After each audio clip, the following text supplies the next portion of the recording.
নীল বেশ রোয়াবের সঙ্গে দয়ানন্দ রাউতের কথার উত্তর দিলেও সে বুঝতে পারেনি যে ইট ছুড়লে পাটকেলটাও খেতে হবে। কে কখন কি করতো আমার জানার দরকার নেই, কিন্তু একটা কথা তোমায় পরিষ্কার জানিয়ে দিচ্ছি, রাউত পরিবার কিন্তু মন্দিরের কোনো ঘন্টা নয় যে যখন ইচ্ছা আসবে আর বাজিয়ে চলে যাবে। তুমি আমার নাতির গায়ে হাত তুলেছো, নিজের সীমা তুমি অনেক আগেই পার করে গেছো। এখনো নিজেকে শুধরে এখান থেকে চলে না গেলে আমি কথা দিচ্ছি যে ইম্পেরিয়াল ক্যাপিটালে তোমার এক একটা দিন এক একটা বছরের সমান হবে। এখানে তোমাকে এক পাও নড়তে দেবো না আমি। কোনো রকম সংকোচ ছাড়াই নীলকে কড়া কড়া কথা শুনিয়ে দিলেন দয়ানন্দ রাউত। এক মুহূর্তের জন্য মনে হলো যেন নিজের অহংকার ছাড়া দয়ানন্দবাবু আর কিছুই বোঝেন না। নিজের নাতির নাম মাত্র একবার উল্লেখ করলেন তিনি, বাকি পুরো সময়টাই নিজের পরিবারের মান সম্মান নিয়ে ভাষণ দিয়ে যাচ্ছিলেন দয়ানন্দবাবু। মনে হচ্ছে আপনি কোনো রকম বোঝাপড়ার মধ্যেই নেই। হঠাৎ নীলের মুখের ভাব সম্পূর্ণ বদলে গেল। বাইরে থেকে তাকে এই মুহূর্তে দেখে শান্ত মনে হলেও এটা ঝড়ের পূর্বাভাস। অবশ্যই সে ব্যাপারে আমরা কথা বলতে পারি, কিন্তু তুমি তার কতটা উপযুক্ত তার উপর অনেক কিছুই নির্ভর করছে। দয়ানন্দবাবু নীলের ব্যাপারটাই বুঝে উঠতে পারেননি। তিনি ভাবলেন নীল বুঝি ভয় পেয়েছে। এটা হলো তার তীব্র আত্মবিশ্বাস, যা মোটামুটি সব বড় লোকেদের মধ্যেই একটু আধটু থেকে থাকে। কখনো কখনো এই আত্মবিশ্বাস মানুষের বিপদের কারণ হয়ে দাঁড়ায়। অবশ্য তার জন্য দয়ানন্দবাবুকে দোষারোপ করে লাভ নেই। এই প্রথমবার নীলের মুখোমুখি হতে চলেছিলেন তিনি। নীলের চারিত্রিক বৈশিষ্ট্য বা তার কাজ করার ধরন সম্পর্কে ওনার কোনো ধারণাই নেই। দয়ানন্দবাবু বা প্রভাদেবী যদি আপাতত ফোনে কয়েকটা মিষ্টি মিষ্টি কথা বলে দিতেন, তাহলে নীল খুব সহজেই ফোনটাকে ছেড়ে দিত। কিন্তু যেহেতু তারা নিজেদের অহংকারের নমুনা পেশ করতে ব্যস্ত, তাই নীল আর এত সহজে ফোনটাকে ছাড়বে না। সে রাউত বাড়ির বড়রা যতই তাকে বোঝানোর চেষ্টা করুক না কেন, বড় বড় নিঃশ্বাস ফেলে নিজের রাগ কমানোর চেষ্টা করে চলেছিল নীল। একটা জিনিস কিছুতেই বুঝে উঠতে পারছিল না যে দয়ানন্দবাবুর মাথার ভেতরে ঠিক কি রয়েছে। একটা বুড়ো মানুষ এতটা অপরিণত যেন বাচ্চা ছেলে। সত্যি কথা বলতে এই মুহূর্তে ফোনটাকে নীল মেরেই ফেলতে চাইছিল, যাতে দয়ানন্দবাবুর সামনে নিজের ক্ষমতার একটা নমুনা পেশ করতে পারে। রাউত পরিবারের জন্য মাথা নিচু করাটা কি এতটাই কঠিন? আপনাকে তো শুধু সাধারণ একটা বাক্য বলতে হবে, আর কিছু না। কিন্তু আপনি এ সবকিছুই এবার ইগোতে নিয়ে ফেলছেন। সামান্য একটা ঘটনাকে কি আপনি রক্তক্ষয়ী সংগ্রামে পরিণত করতে চান? নিচু গলায় বিড়বিড় করে বলল নীল, সেই সঙ্গে প্রতিহিংসা পরায়ণ চোখে বারবার তাকাতে লাগলো ফোনটের দিকে। তুমি বলতে চাইছো আমার রাউত পরিবারকে মাথা নিচু করতে হবে? দিবা স্বপ্ন দেখছো বাবা, কারণ আমি থাকতে তোমার এই স্বপ্ন কোনো দিনও পূরণ হবে না। আমাদের রাউত পরিবার সবার থেকে আলাদা। তা তুমি কে হে? কলকাতার কোন ইদো গলির ফালতু ছেলে একটা? তোমার ব্যাপারে সব খোঁজ খবরই আমার জানা আছে। যাকে নিজের বাড়ির লোকেরাই বের করে দেয়, অন্য পরিবারের সম্মানের কথা সে আর কি বুঝবে? দয়ানন্দ রাউত এখনো ভেবে চলেছিলেন যে জয় তার হাতের মুঠোয়। রাউত পরিবারের প্রভাব কাজে লাগিয়ে নীলের অতীত জানাটা ওনার কাছে খুব একটা বড় বিষয় নয়। এবার সম্পূর্ণ সম্মানের সাথে আমার নাতিকে ওখান থেকে বাড়ি পাঠাও। আর তুমি এই রাউত বাড়ির দরজার সামনে পুরো 3 রাত্রি 3 দিন হাঁটু গেড়ে বসে থাকবে। ওভাবে বসে বসেই তুমি আমাদের কাছে ক্ষমা চাইতে পারো। এই সুবিধাটুকু তোমাকে দেওয়ার কারণ হলো তুমি মাস্টার অপূর্বর বন্ধু। না হলে কখন তোমাকে মেরে বালি চাপা দিয়ে দিতাম কেউ খুঁজেও পেত না। এটাই আমার তরফ থেকে দেওয়া শ্রেষ্ঠ ক্ষতিপূরণ।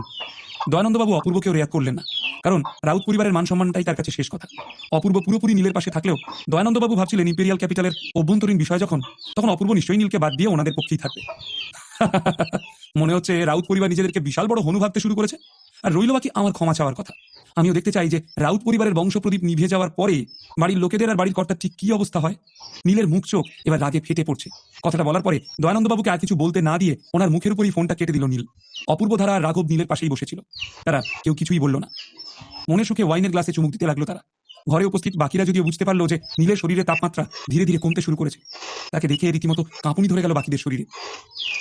কিছুক্ষণের জন্য নীল নিজের চোখ দুটো বন্ধ করেছিল, কিন্তু একটু পরেই আবার জেগে উঠল সে। এতক্ষণে তার মুখের ভাব সম্পূর্ণ বদলে গিয়েছে। প্রথম দিকে তাকে যতটা শান্ত আর ভদ্র বলে মনে হচ্ছিল, এখন তার চোখ মুখ ঠিক ততটাই বরফ শীতল। একটু পরেই নিজের জায়গা ছেড়ে উঠে দাঁড়িয়ে ধীরে ধীরে ফোনটের দিকে এগিয়ে গেল নীল। দেখে মনে হলো ফোনটের সময় বুঝি আজ শেষ। কি কি করবে তুমি আমাকে? নীলের শরীর থেকে বেরিয়ে আসা শক্তিশালী আভা অনুভব করে ঠকঠক করে কেঁপে উঠল ফোনটে। নিজের শরীরের জ্বালা যন্ত্রণা এই মুহূর্তে ভুলে গিয়েছিল সে। হঠাৎই কাঁপতে কাঁপতে মাটিতে শুয়ে পড়ে প্রাণ ভিক্ষা চাইতে লাগলো ফোনটে। যে কোনো মূল্যে তাকে এখান থেকে বেরোতেই হবে। নীলের চোখের দিকে তাকিয়ে ফোনটে বুঝতে পারলো যে নীল তাকে কোনো মানুষের নজরে নয়, একটা জন্তুর নজরে দেখছে।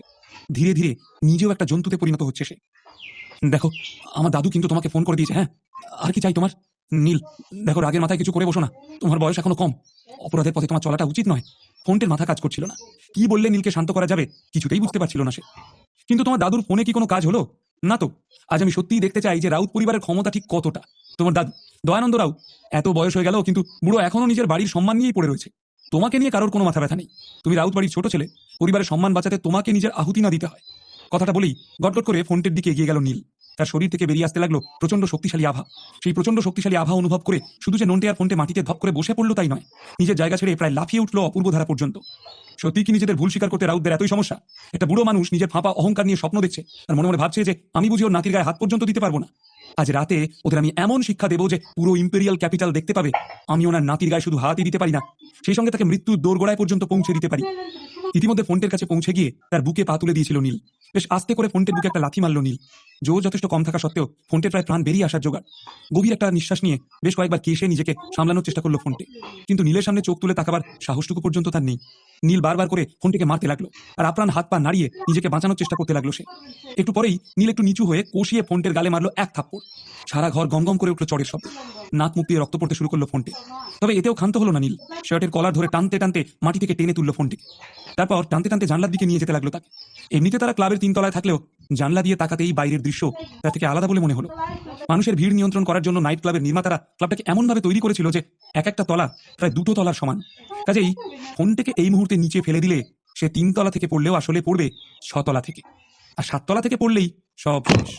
জানলা দিয়ে আসা ঠান্ডা হাওয়া ধীরে ধীরে নীলের রাগে শান্তির প্রলেপ ফেলছিল। নিচে ঝাঁপ দাও। মাথাটা একটু তুলে ফোনটির দিকে তাকিয়ে মৃদু গলায় কথা বলল নীল। কি বললে তুমি? হতবাক হয়ে গেল ফোনটে। জানলা দিয়ে নিচের দিকে তাকাতেই হাত পা পেটের ভেতর সেঁধিয়ে গেল তার। সে স্বপ্নেও ভাবেনি যে 3 তলা থেকে বাইরের দিকে তাকালে এত ভয় লাগতে পারে। মনে মনে ভগবানের নাম জপতে লাগলো সে।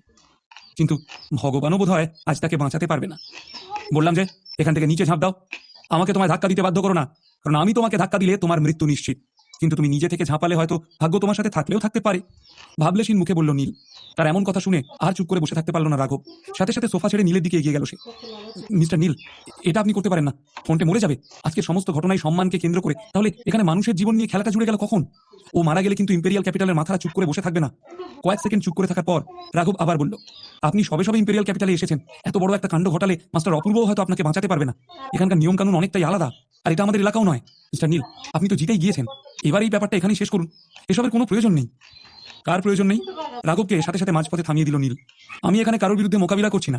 তাহলে হারজিত কিসের? তুমি শুনতে পেলে না যে ফোনটের দাদু আমার সাথে কিভাবে কথা বললো? এত অভদ্রভাবে কেউ কারোর সাথে কি করে কথা বলতে পারে? এই মুহূর্তে আমি ওই বুড়োকে উচিত শিক্ষা না দিতে পারলে ভবিষ্যতে লোকে বলবে নীল শুধু সমস্যা তৈরি করতে পারে, সমাধান করতে পারে না। প্রচন্ড রেগে বলল নীল।